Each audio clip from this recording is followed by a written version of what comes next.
یہ جناب فتح جنگ چوک ہے. اس میں یہاں پہ لیفٹ سائڈ پہ جب آپ کی ادھر چوک کی طرف جاتے ہیں یہ ایک ٹرک کھڑا ہوتا ہے سیمنٹ کا, اور یہ این اسی ٹائم کھڑا ہوتا ہے جب صبح ڈیوٹی آورز ہوتے ہیں یا 2 بجے چھٹی کا ٹائم ہوتا ہے. بہت دفعہ پولیس والوں کو بھی ریکویسٹ کی ہے کہ ان کو روکا جائے اور یہاں پہ ان کو پابند کر دیا جائے کہ یہ اپنی جو ایکٹیویٹیز ہیں یہ ڈیوٹی آورز کی بات کریں, لیکن یہ اپنی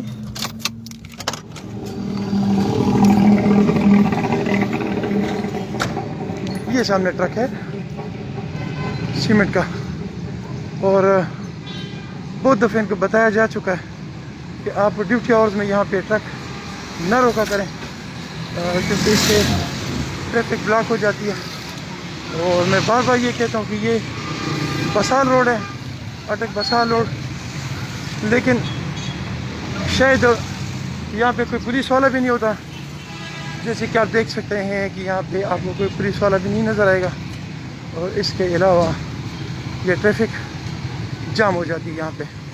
لیکن خود نہ تو پولیس والوں کو اثر ہوتا ہے کہ وہ اس گاڑیوں کو کنٹرول کریں اور اس ٹریفک کو کنٹرول کریں, اور نہ ہی یہاں پہ آپ کو کوئی پولیس والا نظر نہیں آ رہا, کیونکہ یہ بہت زیادہ امپورٹنٹ پلیس ہے.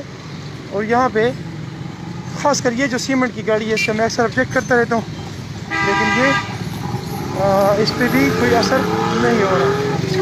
تیسری بات جو ہے وہ یہاں پہ یہ جو پورا ایریا ہے یہاں پہ لکڑیوں کے یہ جو سلسلہ لگایا گیا ہے اس کو بہت دفعہ آبجیکٹ کیا گیا ہے. یہ کنٹونمنٹ بورڈ کا ایریا ہے, لیکن the same tables are still here. اس کا مطلب یہ ہوا کہ گورنمنٹ اپنے اس قانون کو لاگو کرنے میں ناکام ہے.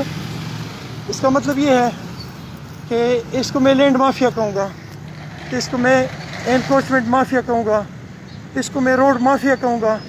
اس کو یہ جو روڈ مافیا ہے, یہ جو سیمنٹ مافیا ہے, یہ جو روڈوں پہ انکروچمنٹ کرنے والے ہیں, یہ جو روڈوں کو بلاک کرنے والے ہیں, یہ جو روڈوں پر اپنے اجارہ داری قائم کرنے والے ہیں, اس کا مطلب یہ کہ گورنمنٹ ان کو آہنی ہاتھوں سے نمٹنے کے لیے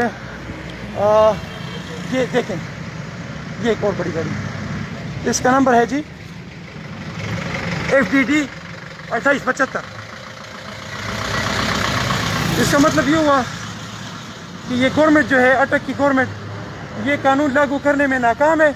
اگر ناکام ہے تو میں کہتا ہوں ریزائن کریں. السلام علیکم ورحمۃ اللہ.